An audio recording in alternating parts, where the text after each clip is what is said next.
Bonjour, nous voilà rendus donc au chapitre 27 du livre de la Genèse. La vie d'Isaac est passée comme une traînée de poudre par rapport à la vie d'Abraham et par rapport à ce que sera la vie de Jacob, c'est extrêmement court.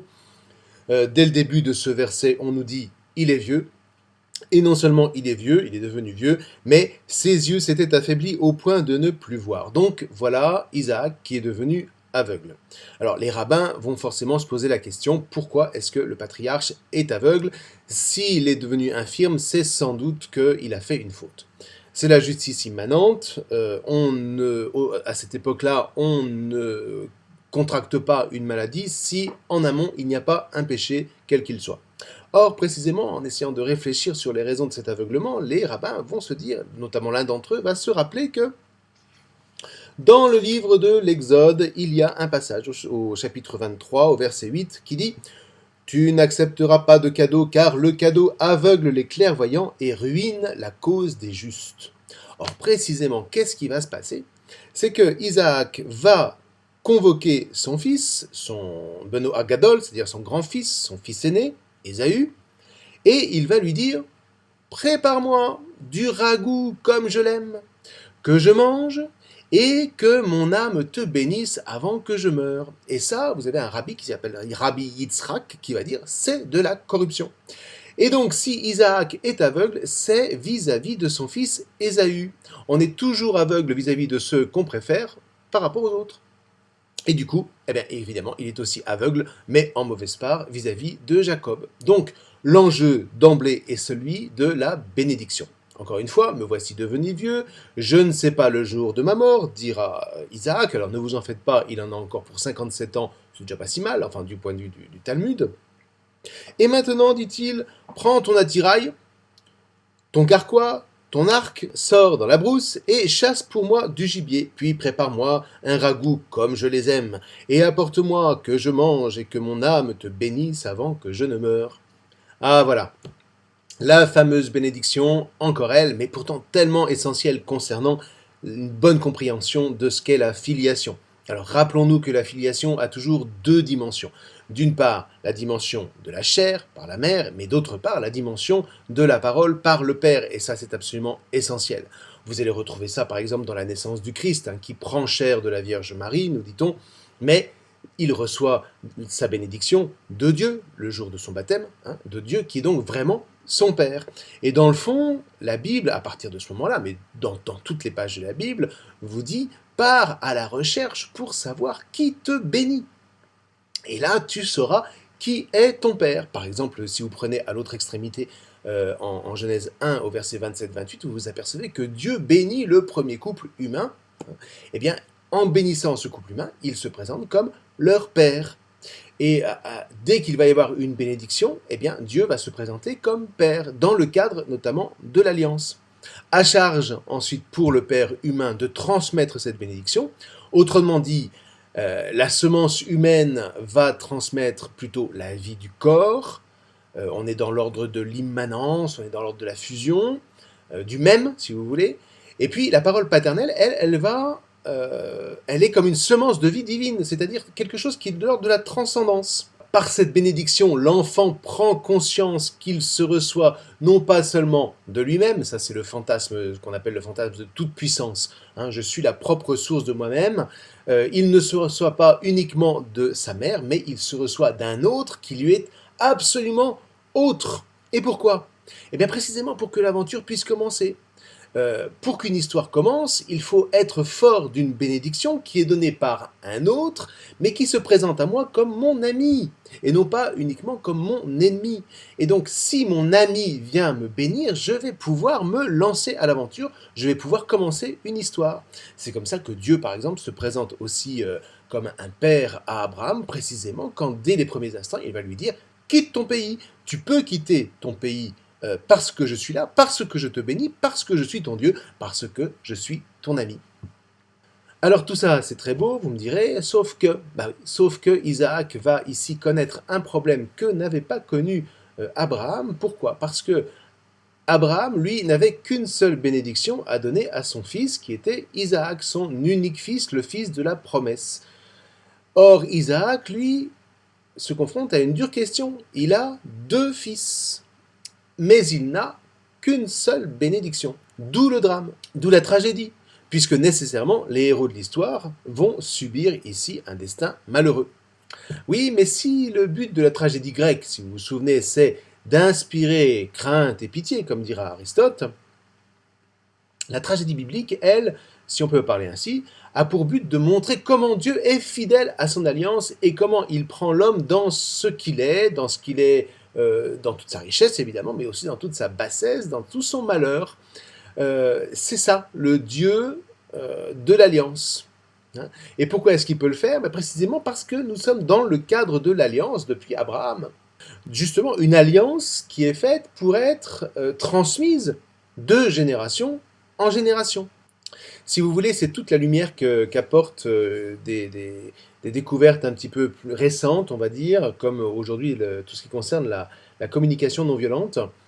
Il faut un cadre pour pouvoir avancer, pour pouvoir vivre une histoire et la vivre non pas tout seul mais entouré d'autres. Il faut un cadre et le cadre est essentiel pour permettre d'établir des relations saines et fécondes. C'est le cadre de la famille, c'est le cadre de l'école, c'est le cadre du travail, prenez ce que vous voulez. Il n'empêche que c'est du cœur d'un cadre que l'homme peut espérer avancer et avancer en société.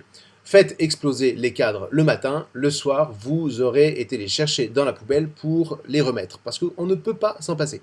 Donc là, nous avançons dans le cadre de l'alliance qui régit la relation entre l'homme et Dieu, mais aussi entre les hommes. Et si vous voulez, ce cadre, c'est une espèce de sécurité qui nous permet d'avancer, mais attention, ce cadre, ce n'est pas un cadre administratif dans lequel il faut simplement cocher les cases. Ce cadre, c'est une véritable initiation, c'est le cadre dans lequel l'homme va découvrir qui il est. Et notamment, précisément, à travers ce principe, l'alliance ne peut se transmettre, à cette étape en tout cas de la révélation, qu'à un seul fils. Et là, c'est une épreuve terrible, mais qui est dans le cadre de la transmission de la promesse. Quand on regarde les choses de l'extérieur, c'est profondément injuste. Pourquoi un seul aurait la bénédiction et pas les deux? Et hop, on retrouve la même question qu'avec Abraham, pourquoi lui et pas moi? Avec les mêmes conséquences, qui sont la jalousie notamment. Sauf que là, la question se pose non pas de la part de nations étrangères, mais à l'intérieur d'une même famille. Et là, croyez-moi, c'est encore autre chose. Alors c'est difficile pour nous, surtout que nous raisonnons beaucoup en termes d'égalité. Alors vous avez aujourd'hui des hommes politiques qui écrivent des grandes tribunes dans les journaux quotidiens pour parler de la divine égalité. Alors évidemment, la Bible vient à leur rencontre. Si l'égalité signifie l'uniformité, on est dans l'idéologie. Alors on va vous dire, on ne veut pas de différence entre les gens, sauf que en gommant la différence, eh bien vous faites apparaître l'indifférence. Et donc, le texte biblique, là, nous réveille en nous énervant. Il est une épreuve, et une épreuve donc initiatique qui va nous faire avancer, et surtout qui va nous libérer de nos idéologies. Croyez-moi, plus je lis la Bible, et plus je lis d'autres livres qui parlent de ces mondes meilleurs que l'homme prétend édifier, ils disent qu'il sera meilleur que celui que Dieu a fait, et plus je me dis que l'homme ne sait pas créer un monde qui soit humain. Alors pourquoi? Parce que le rêve de l'homme, c'est de tout uniformiser au nom précisément de cette égalité. Ou plus exactement, si on regarde bien ce qui est écrit dans tous les romans qui imaginent l'uniformisation, c'est toujours l'uniformisation des autres. Parce que celui qui est à l'origine de l'uniformisation, en général, eh bien, il prend bien soin, lui, de ne pas s'y soumettre et il se pose comme instance régulatrice, presque une instance divine, une instance de sagesse, en instance autoritaire de cette égalité. Alors on imagine des sociétés où l'homme devient complètement dépendant des machines, de la technique, un soi-disant monde parfait où il n'y a plus de place pour l'erreur, il n'y a plus de place pour la souffrance. Sauf qu'il n'y a plus de place du tout pour la liberté, c'est pas compliqué. Hein. C'est un monde où va régner la jalousie et la dénonciation, parce que dès qu'il y en a un qui va se décaler, pof, on va lui courir après.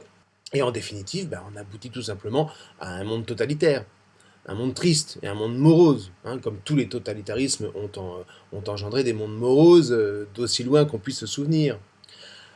Donc, ouf, Dieu merci, Dieu ne rentre pas là-dedans, et donc la Bible va nous obliger à sortir non plus seulement de ce fantasme, mais de ce cauchemar, et elle va nous faire travailler. Et pour ça, elle pose le cadre de l'alliance, et le cadre de Dieu, dans le fond, c'est le seul à pouvoir penser à un monde qui soit profondément humain et en dehors de toute idéologie. Et vous comprenez pourquoi l'histoire des patriarches est tellement essentielle. Or, ce monde humain passe par la révélation de ce que chacun a d'unique et passe donc par l'épreuve de cette unicité. La bénédiction vient d'un Dieu unique et donc la bénédiction est unique. Elle dit, si vous voulez, la singularité de l'élu. Alors elle établit une différence, c'est vrai, en désignant ce personnage-là comme singulier, comme particulier. Mais pourquoi? Mais parce que je ne peux pas aimer ce qui n'est pas particulier. Je ne peux aimer que ce qui est particulier, ce qui n'est pas comme moi, ce qui est unique. On aime, on est fait comme ça, qu'est-ce que vous voulez qu'on y fasse? On n'aime que ce qui est unique. Ma rose est unique au monde, disait le petit prince. Hein. Là où rien n'est unique, parce que tout est uniformisé, vous créez quoi? La consommation. Vous créez un système administratif totalisant, mais vous perdez l'amour. Ou alors vous le réduisez lui aussi à une sacro-sainte sincérité, hein, sauf que c'est plus l'amour, avec tout ce que ça comporte d'aventure, de dépassement de soi, de débordement de vie. C'est un amour de bien-être, alors je suis avec toi parce que tu me fais du bien, je fais un enfant parce que ça fait du bien à mon désir de maternité, sauf que ce n'est plus l'aventure de l'amour, et le monde formaté qui est engendré n'est plus humain. Alors vous voyez comment là, l'histoire nous entraîne sur précisément le chemin de l'amour.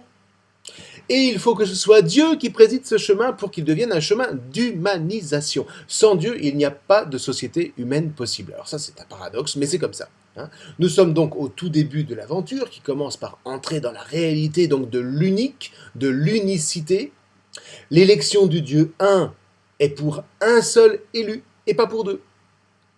Et c'est le seul chemin qui puisse faire paraître l'amour de Dieu pour tous. Non pas tous au sens d'une globalité, mais tous au sens où chacun doit découvrir à quel point il est unique. Et ce chemin est d'une exigence extrême. Et il passe par les patriarches. Et ça touche des aspects extrêmement concrets de notre existence, notamment par exemple le mariage monogame. Dans le mariage, l'homme et la femme comprennent qu'ils sont uniques l'un pour l'autre. Hein. De cette unicité de notre amour va naître un amour pour tous, et ça c'est la fécondité, enlever la monogamie, comme ce qui se passe aujourd'hui, et vous perdez le chemin de l'amour. Pourquoi? Parce que vous perdez le chemin de l'unique. Donc la Bible va nous mettre au travail, et j'espère que vous sentez que vous êtes mal à l'aise avec ces questions-là, parce que précisément c'est le signe que la Bible commence enfin à travailler en vous, et ça c'est formidable. Alors la Bible nous met au travail par les figures précisément des patriarches qui vont toucher les archétypes qui sont profondément inscrits en nous. Et donc touchant ces archétypes, ils vont pouvoir nous faire avancer. Alors Isaac va bénir un unique, comme Dieu avait béni un unique Abraham, sauf que maintenant, il ne faut pas se tromper. Il ne faut pas se tromper d'unique. Hein, parce que la promesse est en jeu. Alors, qui est-ce qu'il faut bénir? Est-ce que c'est Ésaü qu'il faut bénir ou est-ce que c'est Jacob? Ah, grande question, grand suspense. Et nous continuerons à vivre ce suspense la prochaine fois parce qu'un personnage va entrer en scène qui n'est pas des moindres et c'est la femme. Je vous remercie.